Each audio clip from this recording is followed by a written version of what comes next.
انتخابات اور خاص طور پہ وہ قرارداد جو ان انتخابات کو ملتوی کرانے کے لیے آج سینٹ میں منظور ہوئی ہے، اور ساتھ ہی ساتھ ہم یہ بھی ڈسکس کریں گے کہ کیا جو 8 فروری کی تاریخ دی گئی تھی انتخابات کے لیے اور ایک واضح تاریخ کی موجودگی کے باوجود جو سیاسی جماعتیں تھیں وہ کیا ملک میں انتخابی ماحول پیدا کر پائیں۔ تو سب سے پہلے آغاز کریں گے ہم مجیب الرحمان شامی صاحب سے۔ شامی صاحب،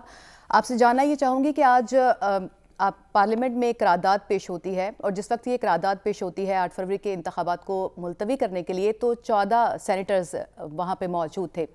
جاننا آپ سے یہ چاہیں گے کہ کیا یہ جو 14 سینیٹرز کی موجودگی میں قرارداد کو منظور ہونے کو ہم کثرت رائے سے منظور ہونا کہہ سکتے ہیں؟ دیکھیے، جو قرارداد منظور ہوئی ہے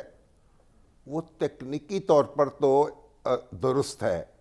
کیونکہ اگر کورم کی نشاندہی نہ کی جائے تو جتنے بھی لوگ موجود ہوں وہ کوئی قرارداد بھی پاس کر سکتے ہیں اور کوئی بل بھی منظور کر سکتے ہیں۔ لیکن یہ جو قرارداد ہے اس نے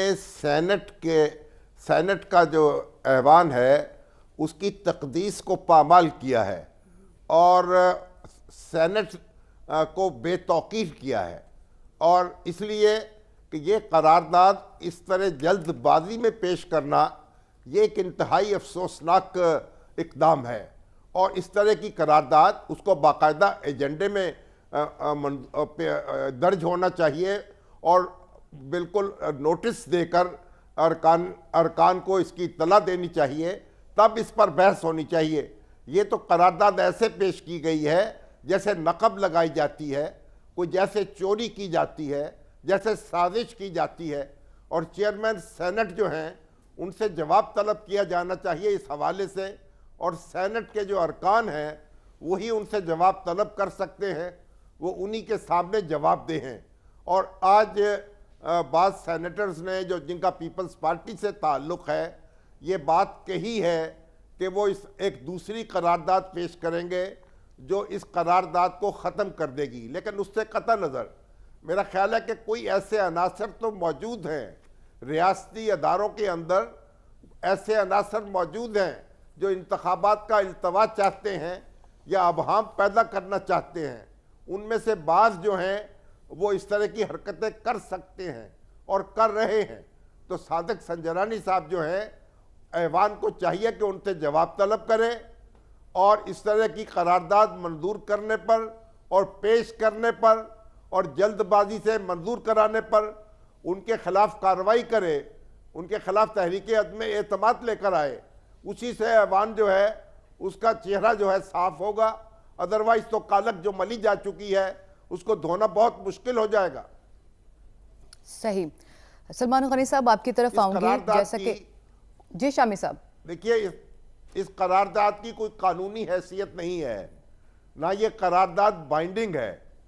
یہ قرارداد جو ہے حکومت کو یا کسی ادارے کو مجبور نہیں کرتی کہ اس کو فالو کیا جائے یا اس پر عمل کیا جائے، یہ تو بس ایک خواہش کا اظہار ہے، اس سے زیادہ اس کی کوئی وقت نہیں ہے۔ صحیح۔ سلمان غنی صاحب آپ کی طرف آؤں گی، جاننا آپ سے یہ چاہوں گی کہ اتنی جلد بازی کیا تھی اور یہ جلد بازی کیا ظاہر کرتی ہے؟ دیکھیں، یہ ایک پراسرار سا عمل تھا، مطلب میں اگر یہ کہوں کہ یہ ایک باریک کام ڈالا گیا ہے۔ یہ 8 فروری کے انتخابات کی اہمیت اور حیثیت کیا ہے؟ دیکھیں، پاکستان کے اندر ایک کنفیوز صورتحال تھی انتخابات کے حوالے سے، اور پاکستان کے چیف جسٹس نے یہ 90 روز کے اندر انتخابات کا ایک عمل تھا اس پر جاری سماعت میں یہ انیشیٹو ان کا تھا جس پہ ایوان صدر نے اور پاکستان کے چیف الیکشن کمشنر کے درمیان ایک ڈپلومیسی بنی کورٹ کی ہدایت پر، اور اس کے بعد یہ 8 فروری پہ اتفاق رائے ہوا، اور 8 فروری کا اعلان جو ہے پاکستان کی عدالت عظمیٰ میں ہوا، پاکستان کے چیف جسٹس نے کیا، اور انہوں نے اسے پتھر پر لکیر قرار دیا۔ یہ ان کی کمٹمنٹ تھی پاکستان میں ڈیموکریسی کے حوالے سے اور جمہوری عمل کے حوالے سے۔ اب جہاں تک کہ یہ کیوں ہوا، دیکھیں، ہنگامی بنیادوں پر یہ ساری کارروائی ہوئی، اور قرارداد پاس کروانے کے فوری بعد اجلاس ملتوی کر دیا گیا، اور میری اطلاع کے مطابق وہاں پر کچھ سینیٹرز پہنچے تھے۔ ایک اچھی بات میں سمجھتا ہوں، اس شر میں سے خیر کا پہلو کیا نکلا؟ شر میں سے خیر کا پہلو یہ نکلا کہ پاکستان کی پولیٹیکل فورسز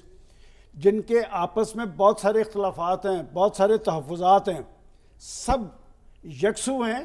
کہ 8 فروری کا انتخاب ہونا چاہیے. اور کس بنیاد پہ وہ کہہ رہے ہیں کہ جی دہشت گردی کا رجحان؟ تو میں معزز سینیٹر صاحبان سے یہ پوچھنا چاہتا ہوں کہ کیا انتخابات کے التوا کے بعد دہشت گردی کا جن قابو آ جائے گا؟ دہشت گردی کی جڑیں کاٹی جا سکیں گی؟ 2008 کا الیکشن ہے, 2013 کا الیکشن ہے, 2018 کا الیکشن ہے. دیکھیں دہشت گردی اس وقت بھی تھی. پاکستان کی ایک پاپولر لیڈرشپ بے نظیر بھٹو صاحبہ دہشت گردی کا نشانہ بنی, الیکشن ہوئے. یہ شامی صاحب جو بات کہہ رہے ہیں بات درست ہے کہ کچھ لوگ اپنے مذموم مفادات کے تحت پاکستان کے اس انتخابی اور جمہوری عمل پر اثر انداز ہونا چاہتے ہیں,